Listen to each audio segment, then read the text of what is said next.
I found an alien girl in a burning forest. She whispered my name. The smoke was thick enough to choke on when Jake Matthews stumbled through the twisted remains of what used to be pine trees, and the air tasted like burning metal mixed with something sweet and wrong, and he knew he should turn back. But something pulled him forward like an invisible thread wrapped around his chest. He was supposed to be checking the perimeter of the research station after the crash, and everyone else had gone north toward the impact site. But Jake had heard something in the south woods, and it sounded like singing or crying or both. And now he was here in this nightmare forest where the trees burned with blue flames instead of orange. That's when he saw her. She was lying in a crater about 20 feet wide, and her skin was the color of deep ocean water, with silver patterns that moved across her arms like living tattoos, and her hair floated around her head, even though there was no wind, and it shimmered between purple and black like oil on water. Jake froze because nothing in his training prepared him for this, and he was just a security officer at a remote research facility in Montana, and aliens were not part of his job description. But then she opened her eyes, and they were golden like honey in sunlight, and she looked right at him and whispered, "Jake Matthews," in a voice that sounded like it came from inside his own head. He should have run, but instead he moved closer, and his boots crunched on the scorched earth. And when he reached the edge of the crater, he could see that she was hurt badly, and there was something dark leaking from a wound on her side, and it looked like liquid starlight. "How do you know my name?" he asked, and his voice came out rough from the smoke. She tried to sit up but collapsed back with a sound that might have been pain or frustration, and her lips moved, but no sound came out. And then suddenly her voice was in his mind again, clear as day. "Your name is written in your energy signature, and all humans carry their names in their thoughts like a constant whisper. And I can hear the whispers."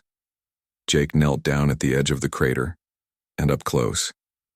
He could see that she was smaller than he first thought, and maybe only 5 feet tall, and her body was covered in what looked like armor, but it was damaged and cracked in several places. "You're from the ship," he said, and it wasn't really a question because what else could she be? She nodded slightly, and when she breathed, her chest made a rattling sound that made Jake's own lungs hurt in sympathy. "My escape pod malfunctioned, and I crashed here, and my people.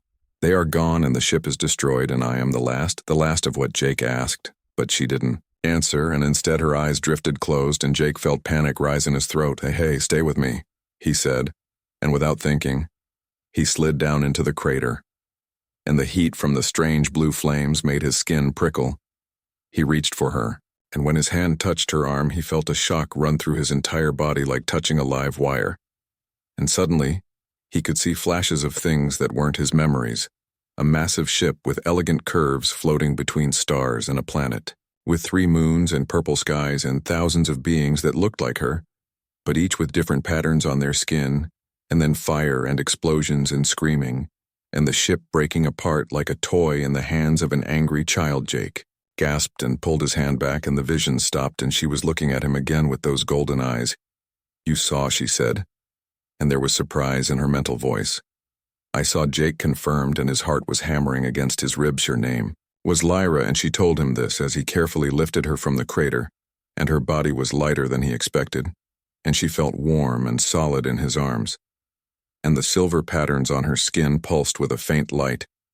"We need to get you help," Jake said, and he started walking back toward the research station, and the smoke was getting thicker, and he could hear sirens in the distance.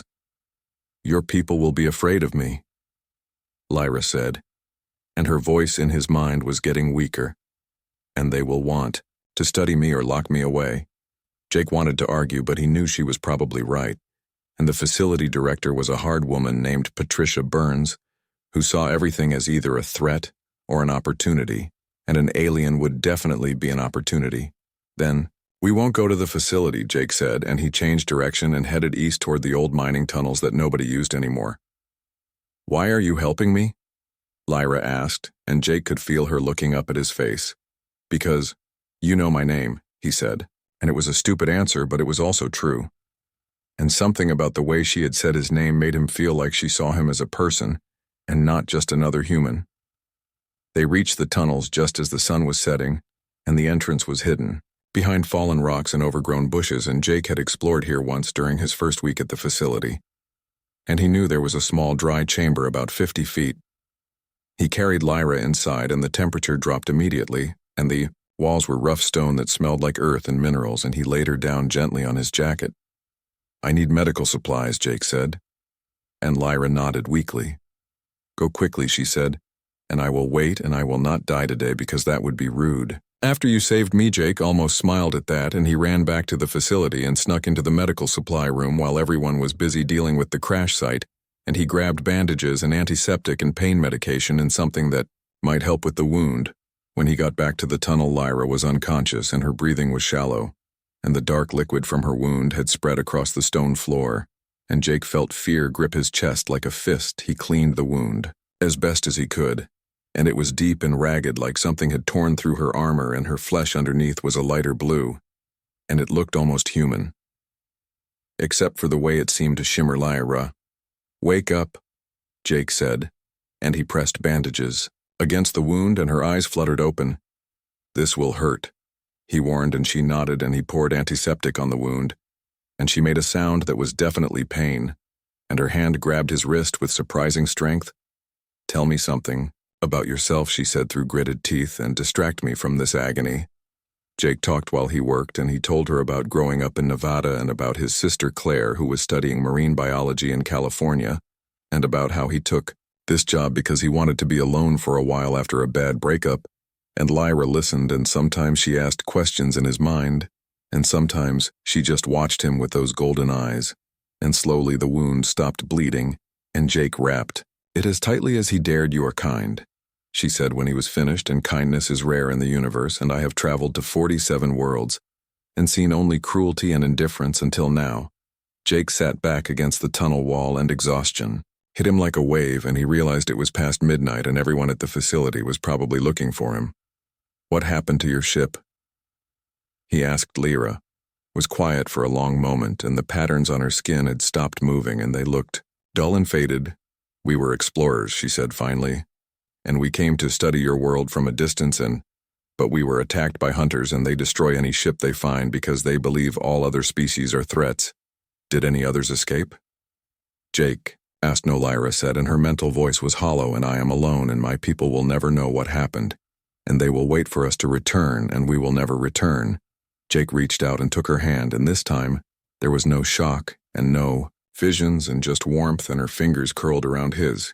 "You're not alone," he said, "and I know that's not much, but it's something." Over the next 3 days, Jake snuck food and water to the tunnel, and he brought blankets and a portable heater, and slowly Lyra began to heal, and her wound closed faster than any human wound would, and the silver patterns on her skin started moving again.